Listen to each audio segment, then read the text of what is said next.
Hey, this is the Student Ministry Conversations podcast with your hosts, Russell Martin and Brent Aiken. We are glad you are joining us today, and we hope you find this conversation helpful, insightful, and encouraging as you continue to lead your students in ministry. I want to remind you to check us out on social media at Talk Student Men and find our website, studentministryconversations.org. Today, we're going to hear an interview with Bayli Avery, and she shares a little bit about how to leave well in youth ministry. So, Brent, this was your conversation. Can you tell us a little bit about it? Yeah, so today we're going to sit down and talk with Bayli Avery, and she is one of my old associate youth pastors, and she stepped down from the associate position and is still one of our volunteers, which definitely adds an interesting twist to the normal happenings of youth ministry. And so we're going to sit down today and we're going to talk about how to leave a ministry well.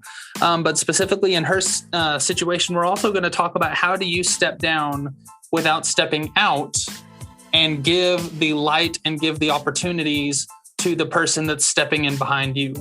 And so it was a super, super awesome episode, and I can't wait for you guys to hear it. Awesome.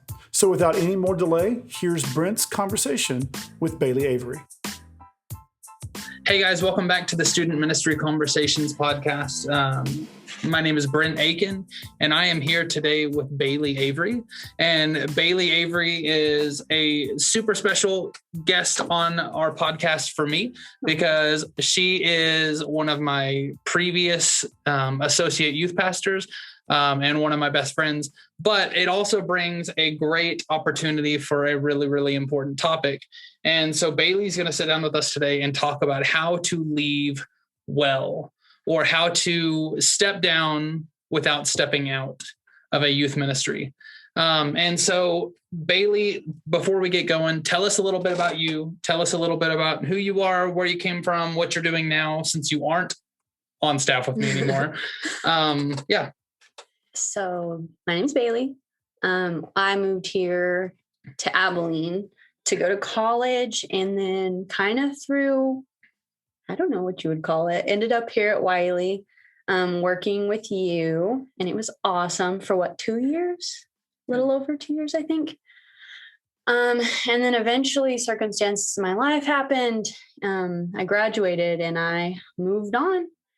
And I have a different job now, but I still volunteer with our youth group, and the kids always make fun of me for doing the same job for free, which is funny.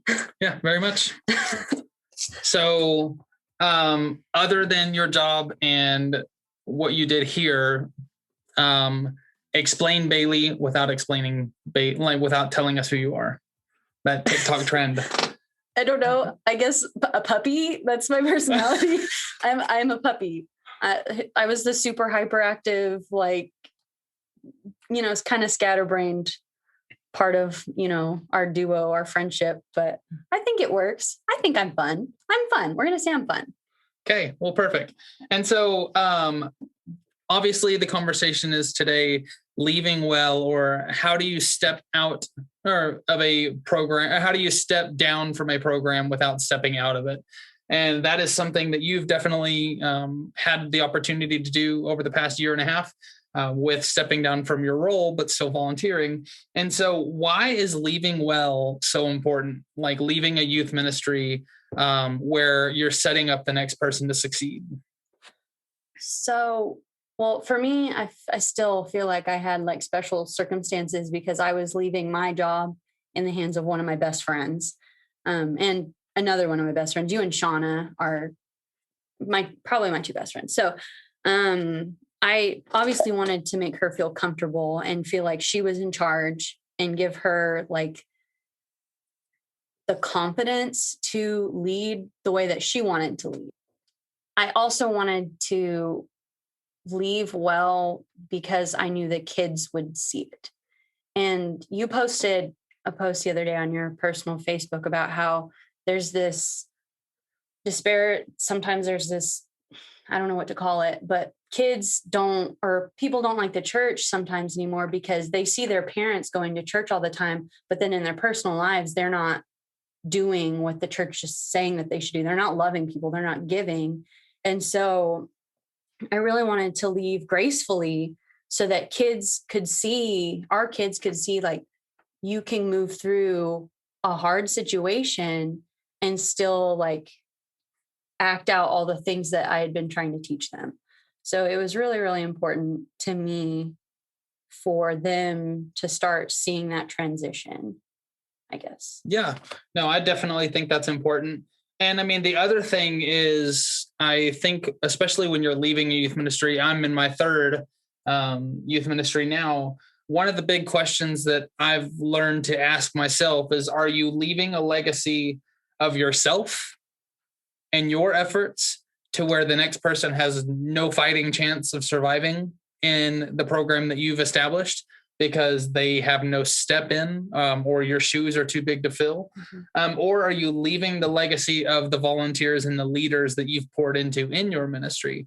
And so you having Shauna as one of your volunteers and then allowing that opportunity for practically y'all to just swap roles was super, super encouraging. And it was really, really something that needs to be addressed in any ministry. If you are new to this, or if you've been in this for a long time, are you leaving a legacy that lasts beyond yourself? And it's a super big question to ask. And so for the youth pastors that might know this situation is coming soon, maybe you leaving is on the horizon, what steps would you recommend them start as a part of their exit strategy? So again, I was super lucky. I had Shauna, she was already there.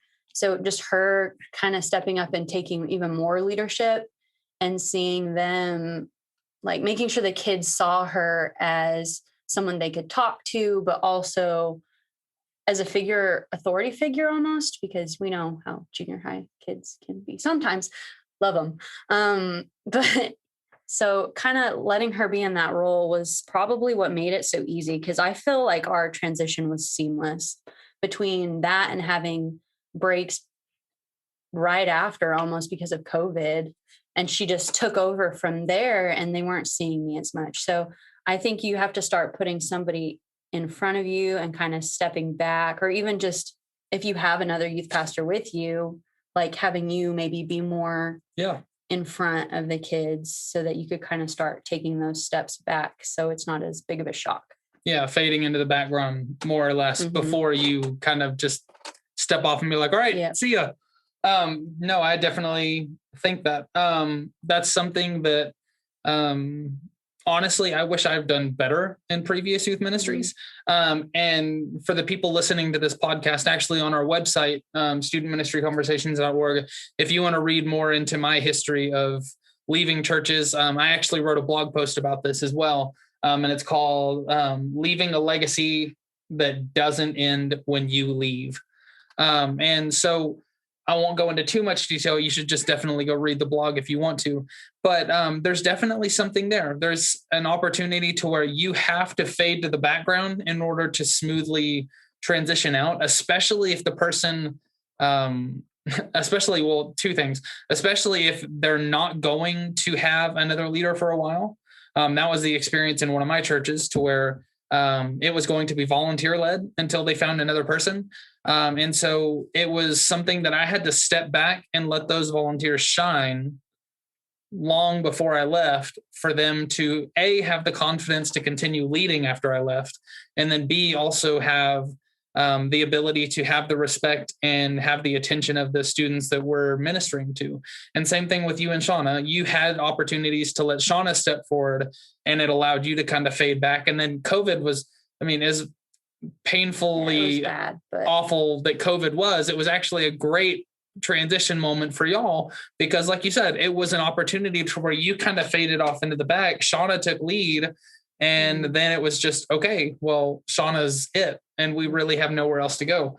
And so about silver linings, and if there was one, it was that for me. Yeah. And I think that goes to one of the biggest things that I've ever learned in youth ministry is the ministry doesn't need to revolve around you. And I genuinely believe that if it does, you're doing it wrong.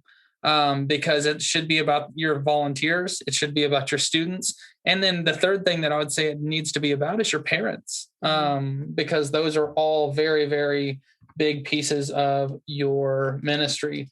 And so how do you continue serving in a group without overstepping the new leadership? Is it bad that I actually really like it? Being a volunteer is awesome.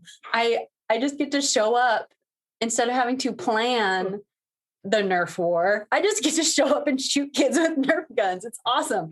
No, but I was a little bit type A, I guess, especially whenever I first worked for you. So it was all about planning, everything had to be perfect. And so for me, it was a lesson in humility, honestly. Just sitting back and saying like, okay, this is how Shauna's going to do it. And it's awesome. And there's a lot of things that she's doing now that I'm like, yes, that is how I probably should have done it. I wish I would have thought of that. And just acknowledging her strengths and saying, okay, so this is her strengths. How can I complement that as a volunteer?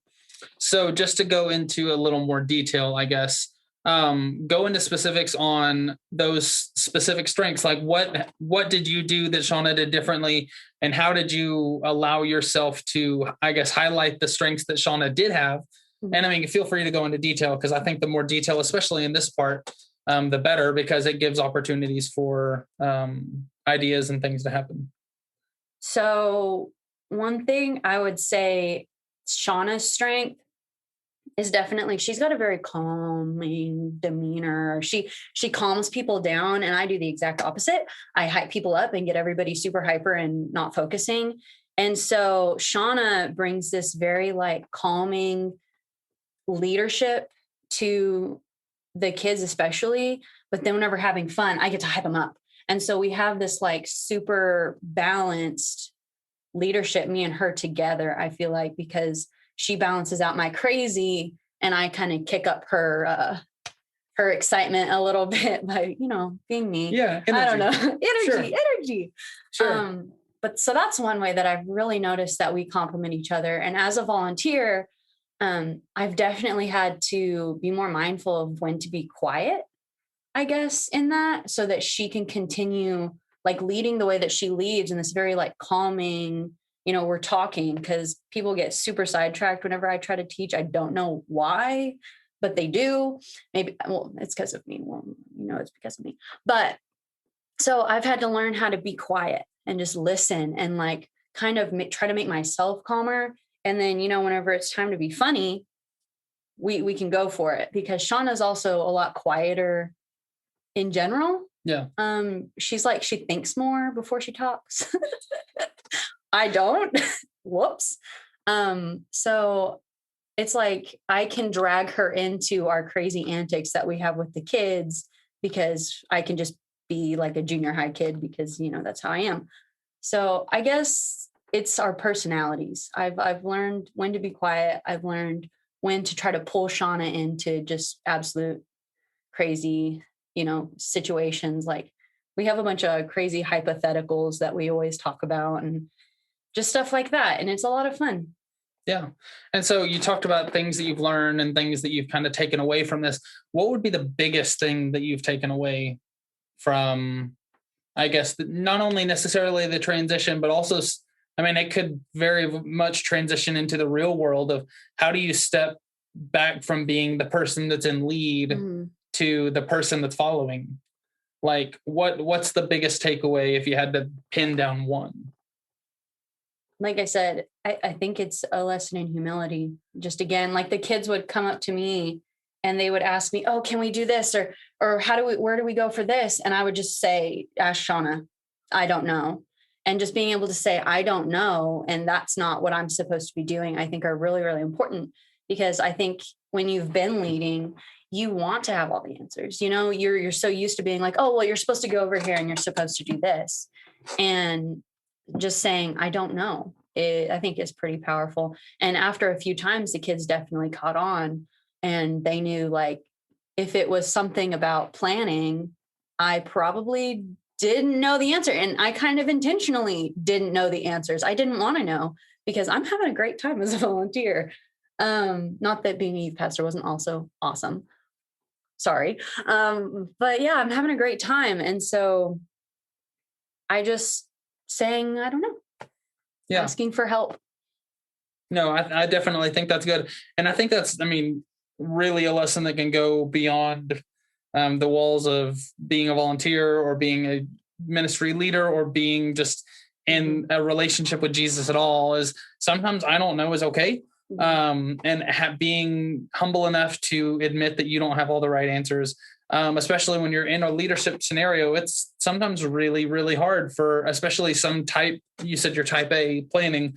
But I would say that especially with some personalities, it's super, super hard to not have all the answers. And so sometimes it's really, really hard to step down from that as well. I know that's one thing that I struggle with. I don't know what personality type you would call it, but I often call it the bulldozer. Control freak personality. Thanks.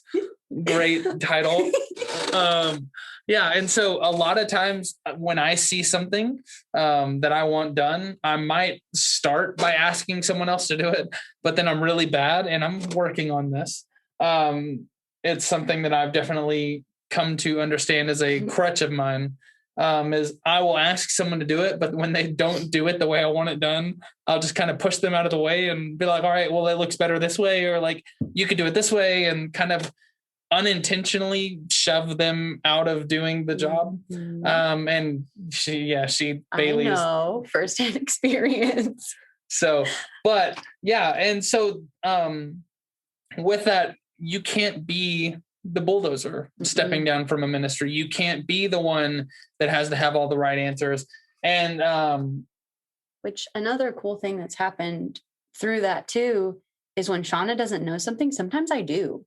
And so it's kind of like let's come over to the side and I'll say like, I know where this thing that you're looking for is. I know exactly where it's at. And so that's been kind of cool too. It's almost like she learned faster. Yeah. Different where stuff is. Yeah. Well, and it also kind of leans to the side of also, even though you're not the person in charge, you are still getting the opportunity to be that support system for them. And if you've ever been in ministry without a support system, it is absolutely miserable. And there is not a faster way to go through burnout because you're not meant to do ministry alone. You need a community of people that are like-minded that you can talk to. And when you're trying to do it alone, it is super, super difficult to handle because, man, ministry is hard. And so, like you said, even you not necessarily giving all the answers, there are moments where you can step up when she's struggling and it's like, oh, well, hey, no, I actually do know how to do this. Or like when a question's asked, and she's like, and you're like, no, I know this kid. They're actually talking about this situation that happened at this time. And like, you can pull out that history and everything like that. It gives you an opportunity to be that support system that they can lean on, which is super, super helpful. And so obviously you've already said one of the biggest benefits, I think, in your mind, which is you don't have to plan anymore. You just get to show up and have fun. But what are the other benefits of being in a group where you are volunteering, where you already know the kids? So the first one that popped into my head was that I already have this relationship with all of them. And so like, I already have like a 3 years? Yeah. Almost 4 years. Yeah. Long relationship with some of these kids. I've seen them grow up. I knew what they were like in junior high and I see what they're like now in high school. And so sometimes that's really cool because it kind of helps you. It can help me navigate how to talk to them better. Just watching them, like I said, grow up. And another thing that I would say that would be a benefit would be that I already know you. And I already know, like, if I'm struggling with something, or if, a kid tells me like, I'm having this problem and I think you need to know, I already have that relationship with you. I don't have to feel awkward about talking to you. I don't have to feel awkward about talking to Shauna or any other staff members at the church. So I already have a relationship with the kids and I already have a relationship with you. I have a relationship with some of their parents. So I'd say that's probably the biggest benefit, even though not having to set up all the tables for Nerf Wars is a lot of fun.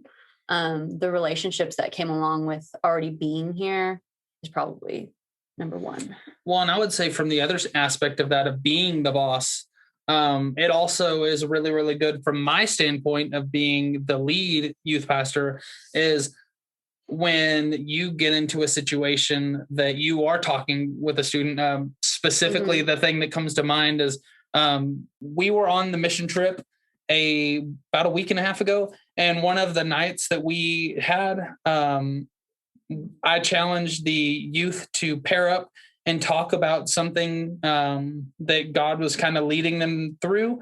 And that conversation or that opportunity led some volunteers to pair up with students and then other students to pair up with students.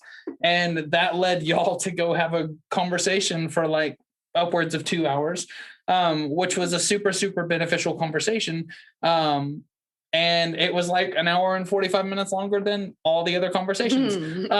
But coming from the leader perspective of me being the main person, having that trust in you already, it wasn't like oh man, they're talking for 2 hours. Like, what is she saying? Like, am I going to have to go like interrogate or quiz, or like, am I going to have to go look through this whole conversation or like ask about what was discussed? Because like, especially in a volunteer that I don't really know, which I mean, most of the time on trips, I know the volunteers fairly well, but it's a peace of mind when like you worked with me for 2 years.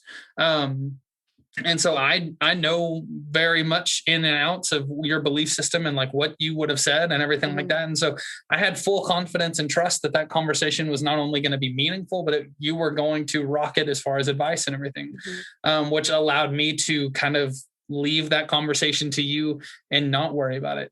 And so from a leadership perspective of that, it's super, super encouraging. And that's one of the benefits, definitely, is I don't have to build that trust. Like you said, is I trust that you handle your job and do your business, and that's great. But so there obviously is another side to benefits. And what would be any difficulties specifically where you are volunteering and you already know the kids, I guess? The same thing. Sometimes it can be the same exact thing that is such a benefit. It can be that I have longer relationships with all of these kids. And so a lot of the time, it's like, I want them to go talk to Shauna and I want them to form these bonds with Shauna, but sometimes I feel like I'm a hindrance to that because they don't talk to Shauna. They want to talk to me because they know me and they already trust me.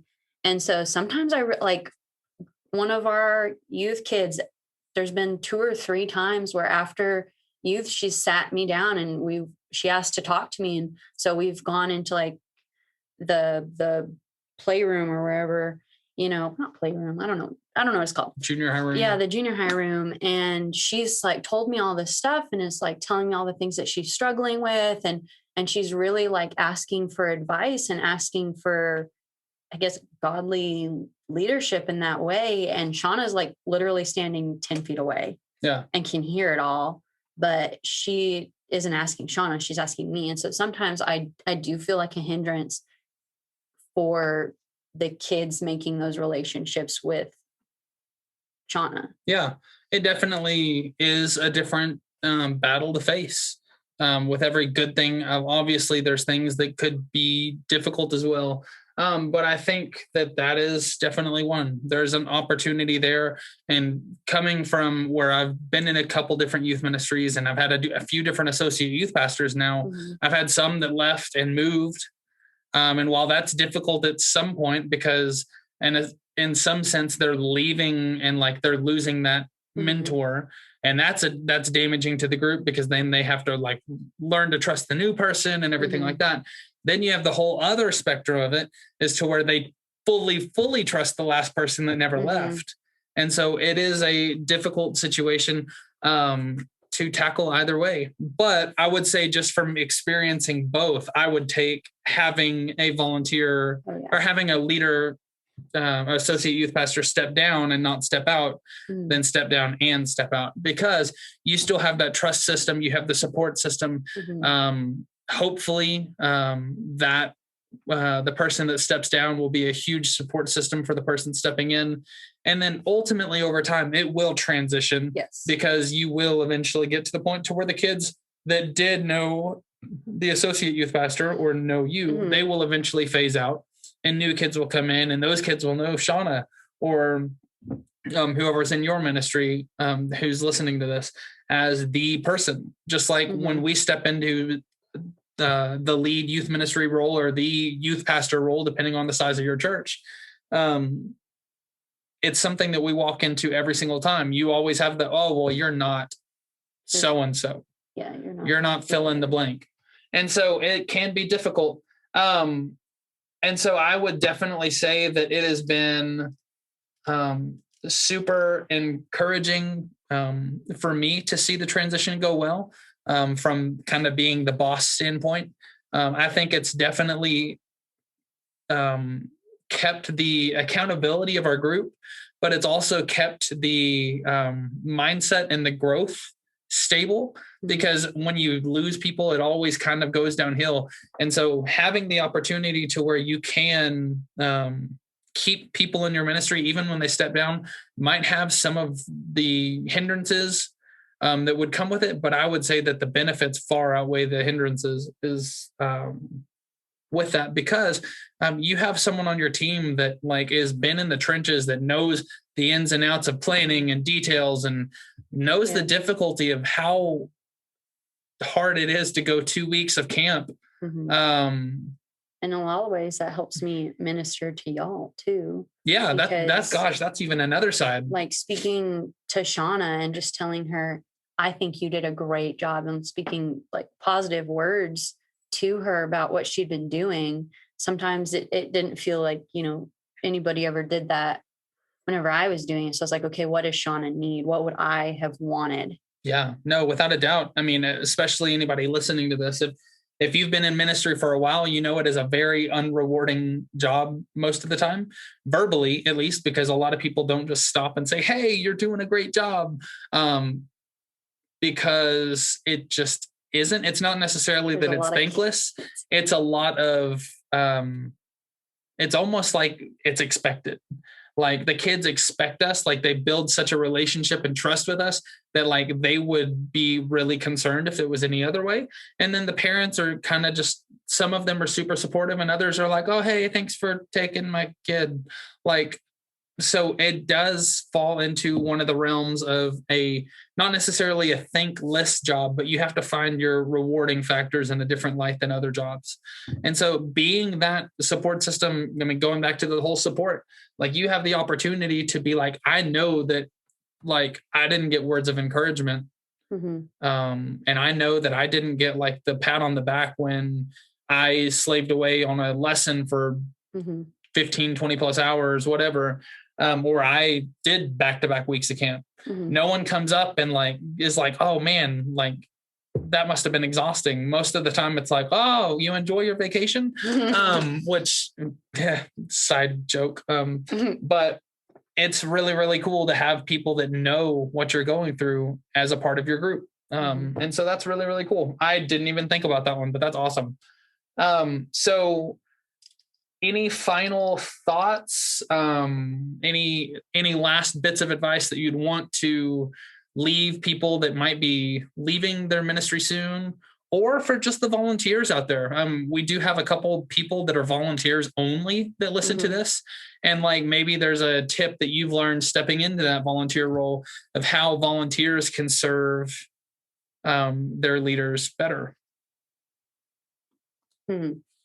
So I guess my biggest advice for somebody who's kind of stepping down and maybe they're going to stay with that same youth group is you have to be more concerned about the souls of the people that you've been serving than your own pride. And that can be really hard. That was something that just really was easy for me. And so I guess in a lot of ways, like I didn't really have to struggle with that a whole lot, because I know that Shauna was doing a great job and she was definitely going to, speak life into the kids and do what she was supposed to and teach them the things that they needed to know so that they could develop their own faith. But just when it comes down to it, you really have to narrow your focus and say like, okay, this is what's important to me. These kids are important to me. That's why I'm staying. And I feel like anybody who's going to stay, that's going to be easy for them, because most people are just going to, peace out and move somewhere else. But so that's why I stayed, is because I just really love those kids a lot. And then what was the other question? Just like as far as volunteers, or like since you've kind of stepped into a volunteer role, any advice that you'd potentially give towards volunteers that might be listening to this, as how they can do better to serve alongside or step alongside their leaders. So something I had to learn how to listen and how to do, what y'all wanted, and not be like, well, this is what I think. This is how I think that this should go. I had to really learn how to listen because, well, you know me, I can be a little stubborn on occasion. But another thing that I really had to learn was to not let myself get burnt out on volunteering. I had to learn how to take time and say like, hey, I think there was one point where I was like, Brent, I need 2 weeks, because my life was just nuts at that point. And then working, 40 plus hours and then also volunteering was taking a toll on me. Yeah. And so sometimes I felt like when I came back, I was better. I served better and I was more patient. So part of volunteering, I think, is sometimes just saying like, hey, I need a break. I need a break. And so not burning yourself out on it. Yeah, definitely. And I think there's definitely a hard window to when you're up here and you're serving. I mean, at the time you were a part-time associate. And so you were up here 20, 30 hours a week, depending on the week, for the most part, outside of camps and mission trips. And like where you were up here 20 to 30 weeks required, stepping out. And it's like, oh, well, I'm only doing like 5 hours a week now. It doesn't seem like much, but what you might fail to remember or mention or even consider is, oh, well, I added a full-time 40-hour a week job. And then I added all the other my avenues that I've dealt with. And since I've quit that job. And so, there's so much different life change and time consuming elements where it's super, super healthy to step down on occasion. And having those 2 weeks, it didn't kill us. Did we miss you when you were gone? Sure. But ultimately that leads to the step that a leader has to know when volunteers are getting towards that burnout, because our main priority should be prioritizing our volunteers, because they are the ones that prioritize the students. And so I think that's super, super beneficial. And so finally, Bayli, how can people connect with you on social media? Do you have any shameless plugs? Do you want to throw in your store? I don't know if you do shipping or anything, but I do shipping. We just bought a scale. I'm so excited. Yeah. So, what do you do now that you're not a associate youth pastor? Backstory. I brought my family business here to, people know you live in Abilene, right? Yeah. We're not able to like beep that out. It's not like nobody can know where he lives. No. Okay. So I brought my family store to Abilene. Sorry. I don't know.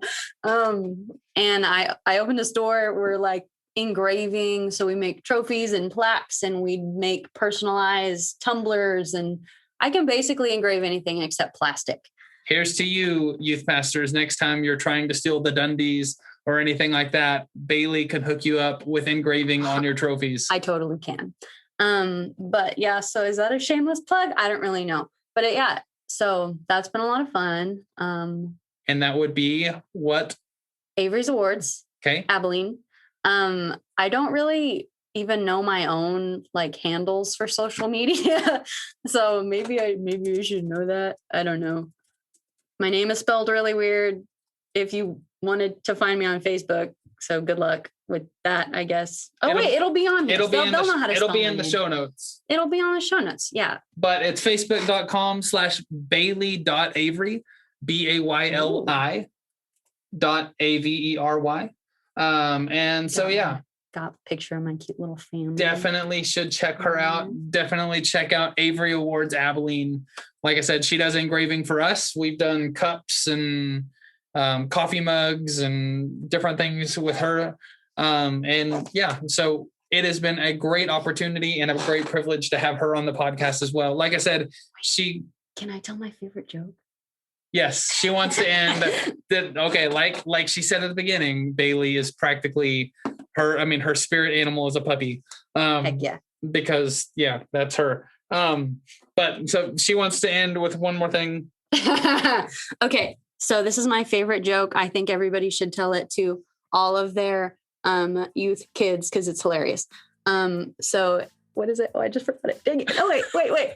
And the Lord said unto Moses, come forth and you shall receive eternal life. But Moses came fifth and won a toaster. There you have it. Well, hopefully you loved this episode just as much as we had fun recording this. Be sure to, if you're listening to this on Spotify or Apple Music or any of the other podcasting sites, be sure to check out our website and get the show notes for this. This will have a link to her store where she does engraving and stuff like that. But then also you can find her social media handles and everything else like that. But thank you all for tuning in, and we will see you all next time. Bye. Yay. Wow, that was really good. Thanks, Brent, for sitting down with Bayli, and thanks everyone else for joining us today and listening. We hope you were encouraged and inspired by this week's episode, and maybe you found some tools and some things that you can use as you continue to pour into the lives of your students. Yeah, if you enjoyed this episode and found it helpful, we would ask that you leave a comment and a rating on whatever platform you're listening to us on. We would appreciate that so much as it helps us climb through the ratings and let our podcast be more known to other youth pastors that are podcast listeners and would love to kind of sit in on these conversations as well. Also, maybe you know someone who would benefit from this conversation. Take a moment and share this with them on social media, tag them, and then also tag us at Talk Student Men on Instagram, Twitter, and Facebook. And so, Russell, you have the next conversation for next week. What is it about? Yes, I sit down with Jen Whitmer, and she's a certified Enneagram coach and specializes in interpersonal conflict resolution. And we talk about what the Enneagram is. We go through what each of the types are, and we discuss how the Enneagram can be a tool for you to learn more about yourself and others, and how it can help you in your personal life, your family, and your ministry. So it was a great conversation, and here's just a short clip. There's all the research out there that people who are more self-aware make more effective team members. They create highly effective teams. They tend to make more money, and they tend to reach their goals and objectives better. And it's because they know who they are and where they shine and where their deficits are and where their predictable pitfalls are going to be. And the Enneagram gives us that language to help us see, oh, here's what's motivating me. Here is why this is hard for me, or here's why this is really easy for me. And if we can start to understand the group dynamic in that way, then you can assign roles, responsibilities. All of those things can be structured around here's where my skill set lies. And here is also what's motivating me. Man, I'm definitely looking forward to that conversation. Just a reminder, be sure to go to studentministryconversations.org for show notes and links from this episode. Just search for this week's episode number in the search bar, and you can find notes from this podcast and other episodes in our podcast. We are now up to, I believe, like podcast 12, episode 12, episode 13. And so there's tons of other content online. We also do have a couple blog posts, and we're trying to build up this blog where it has a bunch of resources and a bunch of different opportunities and resources for you through that outlet as well. So be sure to check out our website, and we would love to hear your thoughts on the website as well. But again, thank you for joining us this week, and we look forward to seeing you next week.